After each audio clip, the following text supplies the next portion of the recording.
Mentol irritated, mentol irritated, mentol irritated, mentol.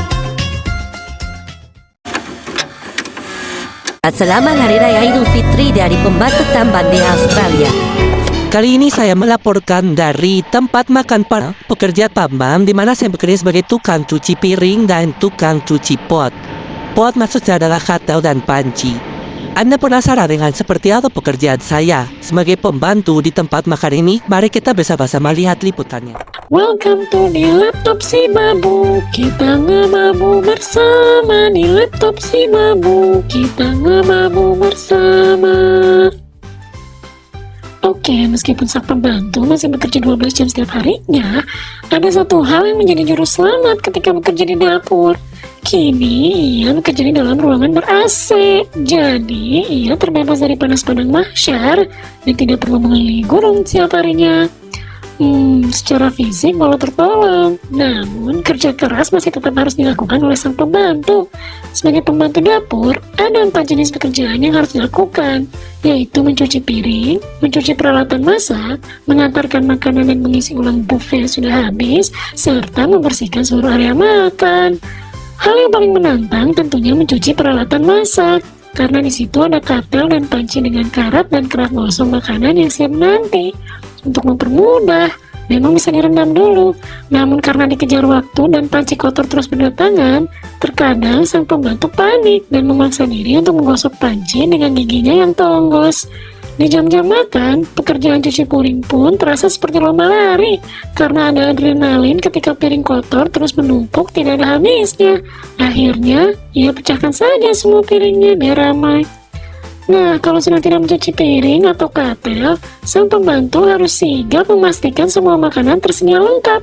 Jika sudah ada tray yang hampir habis, ia harus berlari 100 km per jam dari kulkas dapur untuk segera merefillnya. Untungnya, semua pekerjaan ini biasanya dirotasi antar sesama pekerja dapur setiap 3 jam sekali selama 12 jam. Jadi, semua bisa merasakan beban pekerjaan secara adil.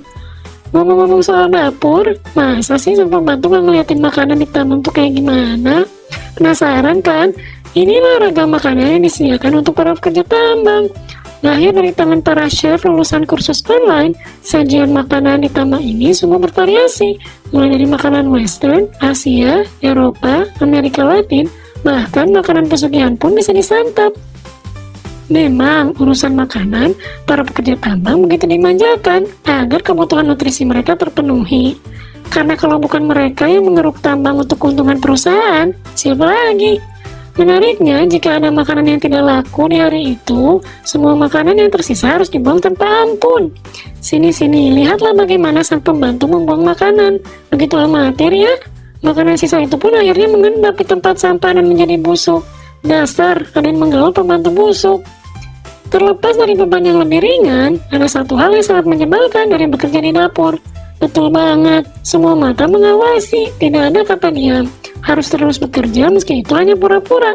Tatapan elang para atasan siap memangsa jika sang pembantu berleha-leha. Bahkan meski atasan tidak melihat, kadang ada pekerja tambang yang ribut dan melaporkan jika kita tidak siap bekerja. Kurang ajar. Karena ini pula, Raden Menggau sebenarnya kurang betah di dapur dan merindukan pekerjaannya sebagai pembantu di luar sana, karena tidak ada yang mengawasi. Meski badan gosok kepanasan, tapi jiwa dan raga diberi kebebasan dalam bekerja. Sudah hampir 4 menit nih, waktu kita sudah habis untuk laptop si babu. Kita ngebabu bersama. Ternyata Raden Menggau lupa membuat video penutup. Ya sudah, jangan banyak mau. Jika ditanya lebih suka housekeeping atau bekerja di dapur, jujur sang pembantu lebih suka tidur. Nantikan liputan selanjutnya melaporkan langsung dari tambang Australia kembali ke studio.